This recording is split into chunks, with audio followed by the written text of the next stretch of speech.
11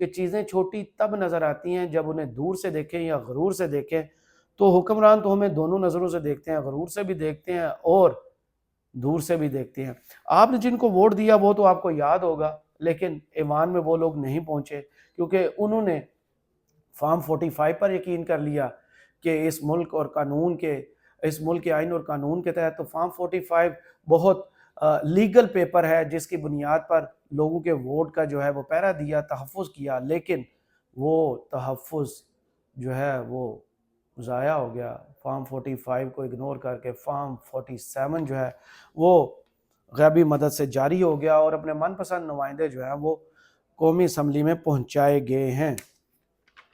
اس کے بعد آپ کو بتاتا چلوں کہ نواز شریف صاحب نے جو آج شہباز شریف صاحب کے ساتھ بیٹھ کے میڈیا سے گفتگو کی تھی، اس میں انہوں نے کہا تھا کہ میرا واسطہ ایسے لوگوں سے پڑا ہے جن کی ذہنیت مجھے سمجھ نہیں آتی. ٹھیک کہا میاں صاحب آپ نے، یہ لوگ نہ تو قیمے والے نان پر بکتے ہیں نہ بریانی پر بکتے ہیں. یہ نسل ہی بہت ڈیفرنٹ آ گئی ہے جنہیں خود سوچنا، پرکھنا اور فیصلہ کرنا آ گیا ہے. یہ ایکس ٹویٹر کی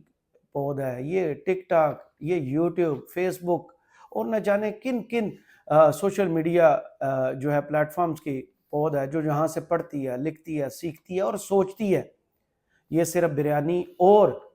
آپ کے قیمے والے نان پہ نہیں بکتی. جب ہم ملک سے باہر گئے تھے تو یہاں پر ان کی آنکھوں کا علاج کرنے والا ڈاکٹر موجود تھا جس کو 200 دن ہو گئے کہ آپ نے اس کو ترازو کے پلڑے برابر کرنے، بدلہ لینے کے چکروں میں جو ہے نا وہ جیل میں بند کیا ہوا ہے. اس کے علاوہ آپ نے کہا کہ میں عمران خان کی عیادت کے لیے گیا تھا، عیادت کے لیے گئے تھے، اچھی بات آپ نے کی تھی. تو اس کے ساتھ آپ نے ذکر کیا کہ میں مل کے آیا تو وہاں میرے آنے کے بعد 35 پنکچرز اور دھاندلی کے الزامات لگنا شروع ہو گئے. لندن پلان تیار ہو گیا، 126 دن کا دھرنا دے دیا گیا، چینی صدر کا دورہ جو ہے اس وجہ سے منسوخ ہو گیا. تو لندن پلان تو میاں صاحب آپ بھی تیار کر کے آئے ہیں. آپ کیسے وطن واپس آئے ہیں؟ آپ کے ہی قریبی ساتھی اتحادی مولانا فضل الرحمان اور ان کی جماعت کے مفتی کفایت اللہ نے یہ بانڈا بیچ چوراہے پھوڑا، آپ کی ہنڈیا بیچ چوراہے پھوڑی کہ لندن پلان تیار ہوا تھا جس کے تحت میاں صاحب واپس آئے ہیں.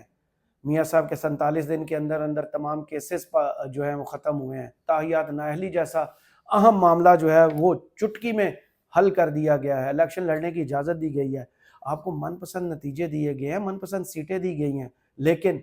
فیصل وابڈا نے آپ کے بارے میں ایک بات بالکل درست کہی تھی کہ میاں صاحب اگر آپ اکیلے بھی ریس میں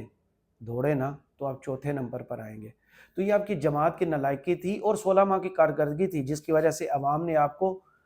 ریجیکٹ کیا ہے. لیکن ان کا مینڈیٹ میاں صاحب ماشاءاللہ سے آپ نے چوری کر کے پھر ثابت کیا کہ عوام کی آپ کی نظر میں کوئی ویلیو نہیں ہے، عوام کے ووٹ کی کوئی عزت نہیں ہے. آپ چاہتے نہیں ہیں کہ اس ملک میں ووٹ کی عزت ہو کیونکہ عوام نے جن کو ووٹ دیا وہ فارم 45 لے کر یا تو عدالتوں میں دھکے کھا رہے ہیں یا الیکشن کمیشن میں جاتے ہیں تو وہ گیٹ سے باہر نکال دیتے ہیں. اس کے علاوہ میاں صاحب نے ارشاد فرمایا کہ 2017 میں تو ایسا لگ رہا تھا کہ 2018 میں مسلم لیگ نون جیتے گی اور زیادہ اکثریت سے جیتے گی، لیکن پاکستان کو تباہ کر دیا گیا. میاں صاحب کس کارکردگی پر آپ وہ الیکشن جیتنے والے تھے؟ کس کو نہیں پتا تھا کہ عمران خان 2018 میں وزیر اعظم کی سیٹ پر بیٹھے گا؟ کس کو نہیں پتا تھا کہ آپ کی کرپشن کی وجہ سے، آپ کو سزا کی وجہ سے لوگ آپ سے جو ہے ناراض تھے، لوگ آپ کو جان چکے تھے کہ آپ اصل میں کیا ہیں. آپ نے عوام کے مینڈیٹ پر عوام کے پیسے سے لندن میں فلیٹس بنائے اور ان کا ثبوت دینے میں ناکام ہوئے. آج بھی قوم آپ سے رسیدیں مانگ رہی ہے لیکن نہ تو آپ کے پاس رسیدیں ہیں اور نہ ہی جواب کے طور پر آپ کہتے ہیں کہ مجھے بیٹے سے تنخواہ لینے پر نکال دیا گیا. میاں صاحب نہیں، آپ کو پاناما کی وجہ سے نکالا تھا، آپ کو لندن کے فلیٹس کی وجہ سے نکالا تھا جس کے ثبوت آپ نہیں دے سکے تھے کہ پاکستان سے آپ نے لندن پیسہ کیسے ٹرانسفر کیا تھا، کس طرح منی لانڈرنگ کی تھی، کس طرح قوم کا لوٹا ہوا پیسہ وہاں پہنچایا تھا اور وہاں پہ وہ فلیٹس 4 خریدے تھے جن میں آپ پچھلے 4.5 سال گزار کے آئے ہیں. اس کے علاوہ وہ کہہ رہے ہیں کہ شہباز شریف سے بہترین کوئی انتخاب نہیں ہے. میاں صاحب انتہائی غلط بات. لوگوں نے جسے ووٹ دیا نا وہ عوام کا بہترین انتخاب ہے، وہ ہے عمران خان جو 5 اگست سے اڈیالہ جیل کی بلند و بانگ دیواروں کے پیچھے بیٹھے ہوئے، جس کے ساتھ عوام کا دل جڑا ہوا ہے، جو ایک لفظ کے ایک فکرہ کہے تو لوگ اس کو فالو کرتے ہیں اس کو اپنا مرشد، اپنا ہیرو مانتے ہیں، اپنا لیڈر مانتے ہیں۔ میاں صاحب وہ ہے اس قوم کا بہترین انتخاب، اور جس کو آپ نے بہترین انتخاب کہا ہے نا، وہ آپ کی نظر میں ہو سکتا ہے، پی ڈی ایم کے کھاؤ جو ہے نا لوگ، ان کے لیے بہترین انتخاب ہو سکتا ہے، جو کوئی بھی چیز کرے اس کا کریڈٹ جو ہے نا وہ بڑے صاحب کو دیتے تھے،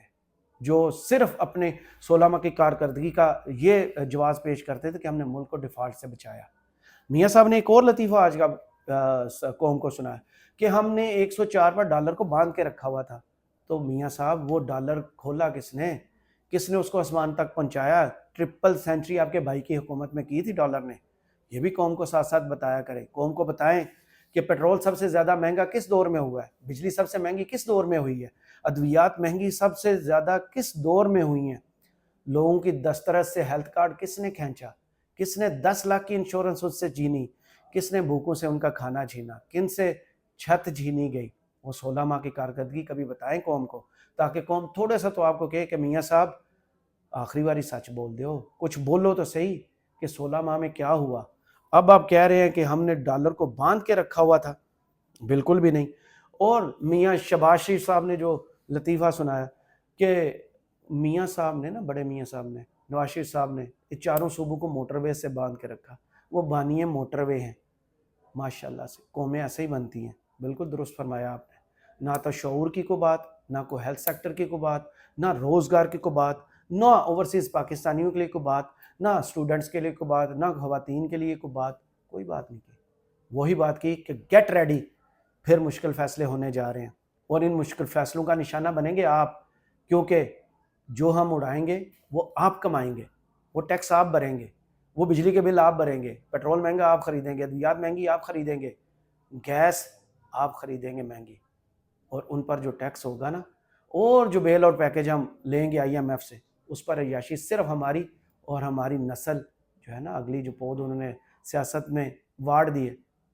ان کا حق ہے۔ کرامت مغل کو اجازت دیجیے، کمنٹس باکس میں ضرور بتائیے ویڈیو آپ کو کیسی لگی، اجازت دیجیے، اللہ حافظ۔